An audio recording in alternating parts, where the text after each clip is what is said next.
with what you said, Mr. Thompson. Just a comment that I wondered if you could respond to.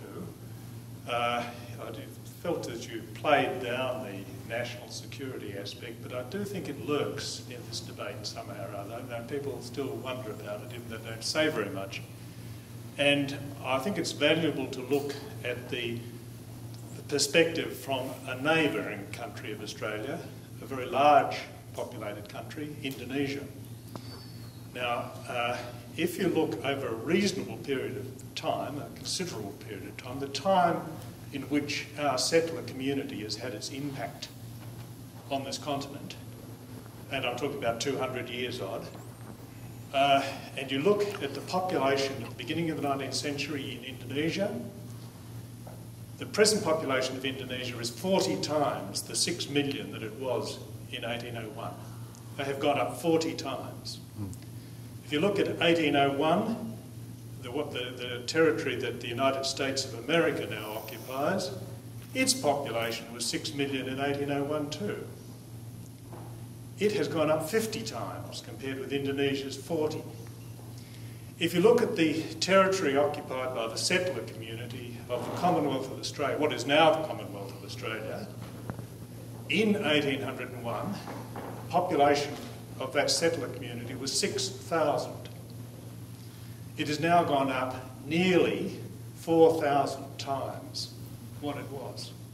Now, from the perspective of our nearest neighbour, they must think perhaps we're getting a bit too big for our boots. The ratio between them and us is changing in our favour, not theirs. In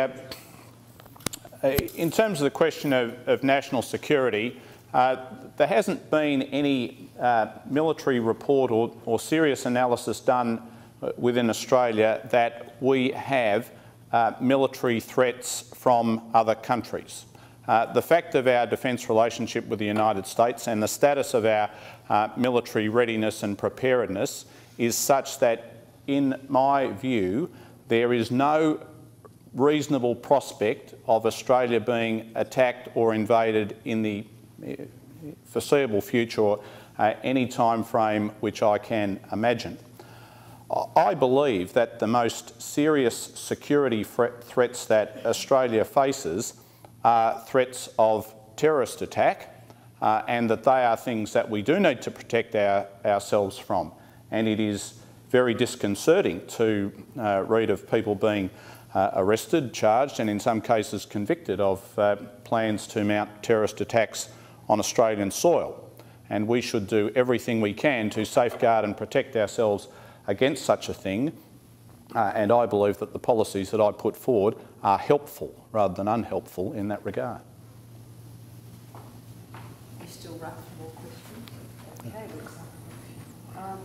the gentleman over there. Oh, thank you. Would you like to come? I just asked Kelvin, is there any indication that what you said in Parliament is changing the minds of any of your colleagues? I've sent the speeches and the reform plan to colleagues. I've had some corridor-type discussions with people. I don't retail private conversations, but I think it's an issue which is attracting more political interest, and I mentioned the fact that media, newspapers, radio, TV seem to me to be caring a lot more about population in recent times than they have been doing before, and that is the kind of thing which is needed to get it on the radar of MPs and have people thinking about it and having it entering into the thinking of governments, federal and state. And I have been contacted by people who are interested in working on this issue, who people who've been in public life and are interested in working on the issue, and there is a basis for going forward and doing more about it, not simply in Melbourne, but seeking to do things in Sydney and Adelaide and Brisbane and so on with like-minded people. There was a red sleeve there. Yeah. Why did the government ease restrictions on people who live overseas buying properties here? Like, I find that I'm very disillusioned with the government who used to support the Labor Party, but for every policy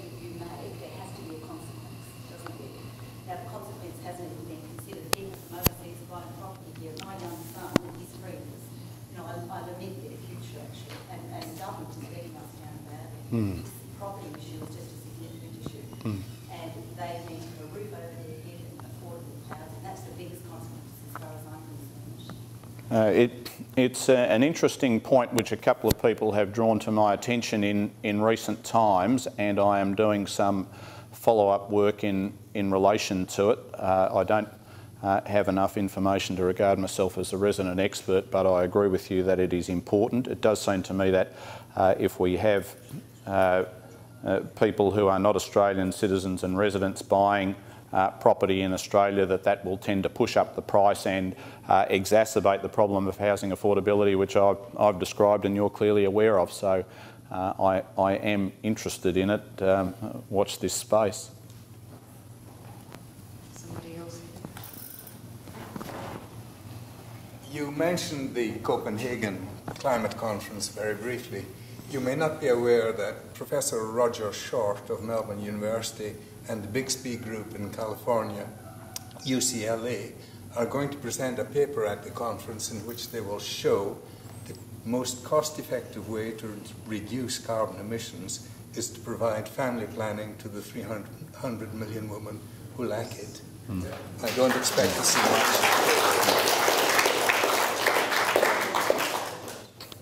I think it's an important point, which is why I've said on a number of occasions that population should be on the agenda at Copenhagen. It is a clear way in which countries can make it easier to meet greenhouse carbon emission reduction targets.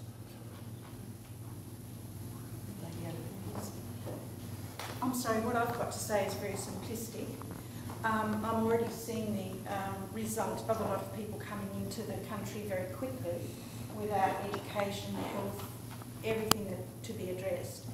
And I'd just like to make, and I believe that we should be helping people, but in their own countries. I have no problem at all with that in general. But I would just like to make one comment, which is very, to me, you know, we have got like the Department of Human Services who have got children dying in care because they haven't got the funding. And I'd just like you to know that a lot of people who are in residential care, as we speak, that is their own home, are not funded for 24-hour care. There's not enough money. So those poor people at 9 o'clock in the morning have to go to a day centre. They could be 60 or 70 years of age and stay there all day and then go home at night.